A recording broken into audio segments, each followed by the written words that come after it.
Zoeberg's vomit turned out to be blue gemstones. Lila and Amy both found them incredibly beautiful, but Zoeberg felt utterly disgusted. However, after receiving praise from his companions, he immediately started vomiting with great effort again. Lila and Amy quickly thought of a way to make money, stringing these gemstones into necklaces and selling them at concerts. Due to the gemstones' unique blue hue, the necklaces soon became highly sought after, with demand outstripping supply. But unfortunately, Band, who was being pursued at the time, used a rope to swing directly onto their vehicle and immediately began driving to escape. Oh, harsh! I didn't get my beads!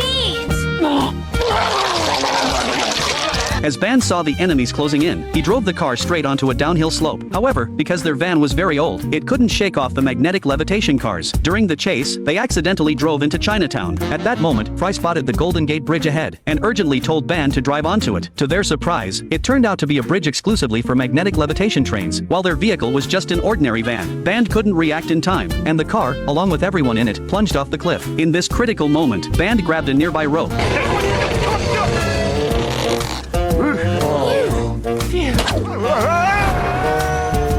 to slow down his descent. In the end, Band crashed onto a passerby, and to make matters worse, he was immediately captured by the enemies. They took the hidden check worth $50 million that he had been carrying. All of Band's efforts had been in vain.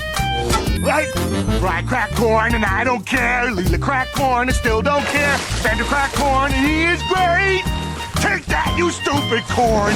In the future world, robots are assigned genders. Beyond assembly lines, they can also reproduce through mating. After two robots of different genders fall in love, they rub together behind a trash can, sparking flames of love. The male robot extends an antenna and uploads a binary file onto the female robot's hard drive. Their codes merge together, randomly combining to form a small robot. The above is from a robot health education video. Bender, after watching it, looks up to the sky in sighs, wondering why he only found out about this now. Because just last night, he accidentally had an encounter with a vending machine, which eventually gave birth to a small robot. Oh, no, no, no. No way am I that kid's dad. Wipe my funny little ass! On this day, the company bought a vending machine. With just one coin, anyone could buy a delicious drink. Fry kept buying one cup after another. Bender also wanted to buy a beer to try, but the vending machine refused. Bender started hurling personal insults at the vending machine, but it remained completely unfazed, and even mocked Bender for having a small antenna. Bender was instantly crushed, as this was the ultimate insult to a male robot. To prove his prowess, Bender immediately went to a bar and brought back two beautiful female robots. Just as they were about to get into bed, they noticed Fry was right beside them. He was glowing green all over and continuously drinking soda. The female robots instantly lost all interest. Seeing this, Bender quickly shooed Fry away and offered to buy 2 sodas for the 2 robots, but the vending machine declared it doesn't serve prostitutes.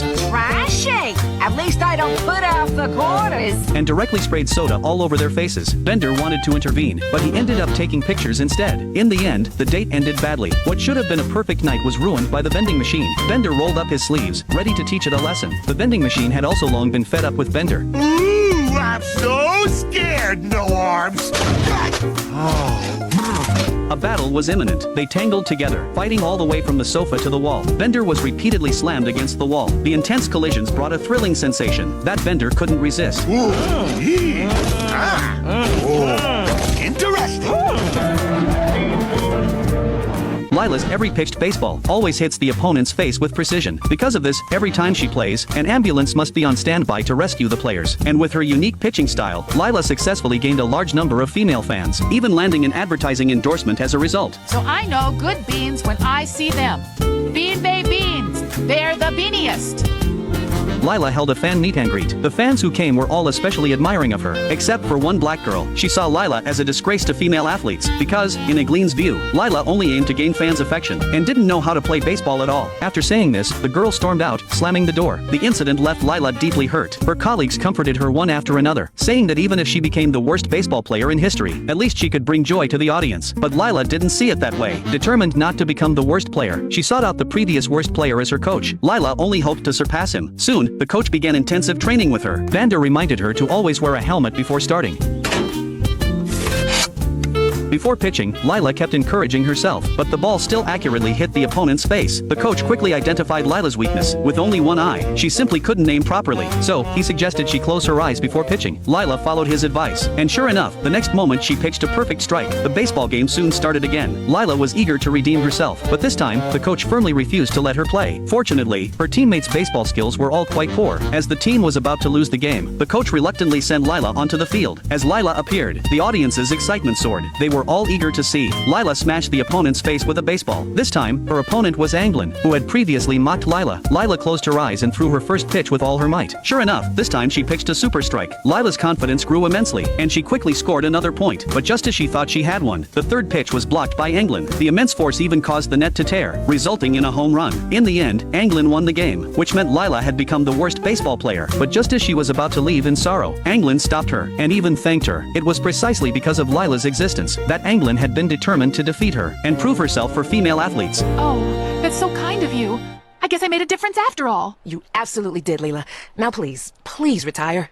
Bender's single tear could trigger a tsunami. A coin he casually tossed flattened a row of houses instantly. To help the tiny people living on his body, Bender decided to wholeheartedly assist them. At that moment, the village chief requested that he provide some sunlight for the fields. Upon hearing this, Bender directly opened his reflector mirror, but because the concentrated sunlight was too intense, he accidentally set the crops on fire. To put out the fire, Bender blew away the villagers with a single breath. Bender always ended up causing more harm than good, so he decided not to interfere in the tiny people's affairs anymore. As time passed, the village chief came to him again. It turned out that the terrorists on Bender's back, having been ignored by him for too long, had stopped believing in Bender, and were even planning to attack the tiny nation. But this time, Bender had no intention of intervening, and told the chief to solve the problem himself. After some time, Bender thought that even without him, the tiny nation could thrive. But suddenly, the terrorists launched an attack. However, the chief had already devised a countermeasure. The cannons they had built began to retaliate, and a war instantly erupted on Bender's body. As bombs continued to explode, the entire civilization of the tiny nation was ultimately destroyed. Bender was deeply saddened by what he saw. Unknowingly, he drifted to the deepest part of the universe. Suddenly, he was drawn to a bright light before him. A nebula was communicating with him in binary language. It turned out that this entity was the god of this universe. This gave Bender someone to pour out his troubles to. Meanwhile, to search for Bender in space, Fry and Leela went to the super telescope in Antarctica. However, the monks there had no intention of helping the two find Bender. Your order may be famous for your martial arts, but I've never met a holy man I couldn't clobber. Actually, we only practice martial arts as a form of meditation. Eventually, under Leela's threat, the monks were locked up, and Fry began using the super telescope to search for Bender. But after 3 days, he still hadn't found him. Finally, persuaded by Leela, Fry decided to give up. But before leaving, his wish was transmitted into space through the super telescope. Upon hearing it, the god immediately gave Bender a descent, then grabbed him and threw him back toward Earth.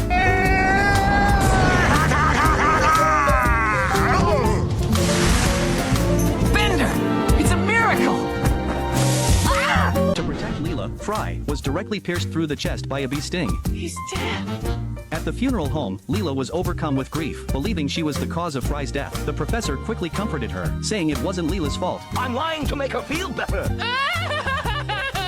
Colleagues stepped forward one by one to pay their respects, filled with deep regret. The priest took the stage to console everyone, noting that Fry's death lasted only 15 seconds, but the intense pain felt like 15 years to him. Because they couldn't afford a burial plot, Fry's coffin was launched into space, beginning a new journey of drifting. With his best friend gone, Bender was overwhelmed with sorrow. He kept saying he wanted to destroy all humans, but he would always quietly add afterward, except for Fry. After the funeral, Leela couldn't shake off her sadness. It was said that honey could ease the pain, and surprisingly, it worked very well. After 2 spoonfuls, Leela burst into laughter, and eventually fell asleep. Leela dreamed of Fry, who in the dream insisted he wasn't dead, telling Leela to check the cabinet for a gift he had prepared. Leela woke up from the dream, and told her colleagues about it. If there really was a gift in the cabinet, it would prove Fry was still alive in some way. But when she opened the cabinet, she found nothing inside. Just then, Bender walked in, counting cash. As Fry's best friend, Bender had sold all of Fry's belongings, but fortunately, he hadn't sold Fry's gift. The professor thought Leela was unwell, and decided to examine her brain. The results showed Fry was completely dead, and with the evidence before them, the colleagues believed Leela had gone mad. In the middle of the night, Leela dreamed of Fry again. They danced in a garden on Venus, and went sledding on an ice field. Everything felt so real. Fry took off his coat and draped it over Leela, who wished she could make others believe Fry was still alive. Leela woke up again, to find Fry's coat actually on her. She wanted to show it to the others, to prove Fry was truly alive, but when she opened it, it had turned into her own coat. You've been taking space, honey. Be careful, you purple-haired imbecile. 1 spoonful calms you down, 2 spoonfuls help you sleep,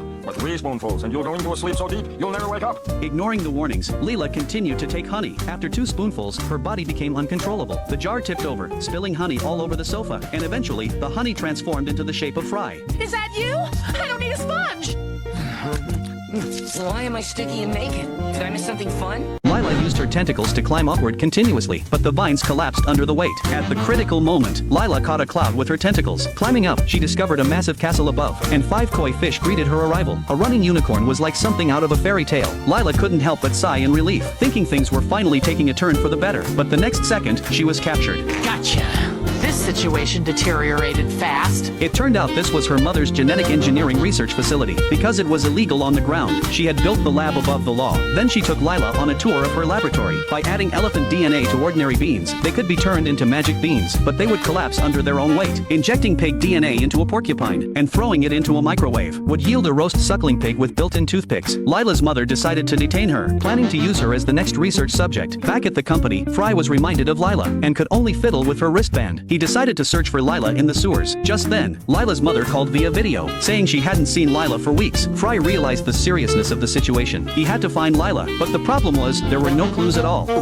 Wow! Lila's boot! Where did it come from? I think it fell from the sky, but I'm not sure.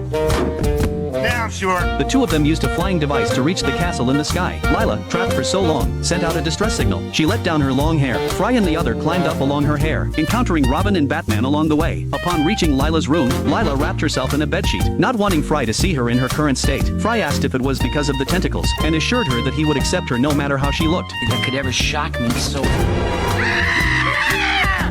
That is nasty. Bender planned to bend the wooden door and make a quick escape, but Fry thought it wasn't steel and deemed it impossible. I know that and you know that, but this door looks pretty stupid.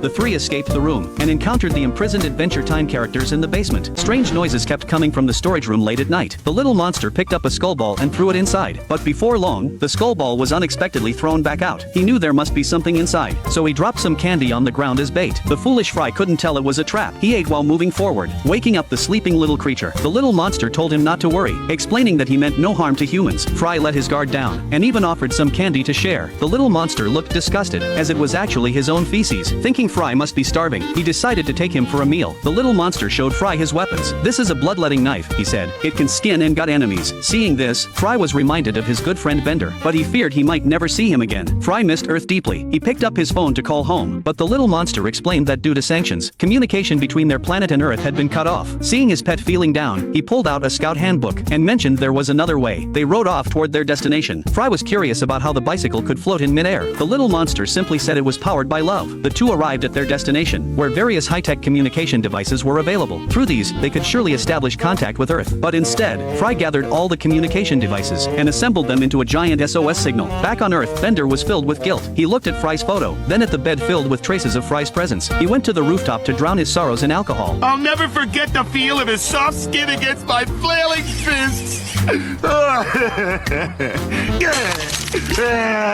Oh, wait, there's still some beer left. But accidentally witnessed something astonishing through his bottle. Refocusing his eyes, he peered across countless light years and saw the SOS signal on the monster planet. Bender was certain it was Fry's doing. After all, Fry only knew those two letters. Hang on, Fry! I'm a-coming to save you! You are my hero. Shut up, Fry! I know it! How powerful the sunscreen spray of the future is. Just spray it on your body, and whether it's sunlight or ultraviolet rays, even swimming in lava won't be a problem. On the sun, a group of miners is collecting helium, filling it into balloons, and selling them to children on Earth. The supervisor, Zap, wants to drink coffee, but accidentally hits the switch for the mine's gravitational field. The entire mine collapses instantly, trapping 15 miners inside the sun. The professor begins analyzing the current situation. The mine collapse has blocked the entrance. Fortunately, the miners are in a safe room, waiting for rescue. Now, all they need to do is fly to the surface of the sun, pass through the 10,000-degree plasma layer, and save them. The spaceship stops at the mine entrance. Fry and the others spray on the sunscreen, pick up their tools, and prepare to enter as rescue heroes. The three of them have clear roles. Fry and the other two are responsible for going in to save people, while Bender stays at the entrance to keep watch.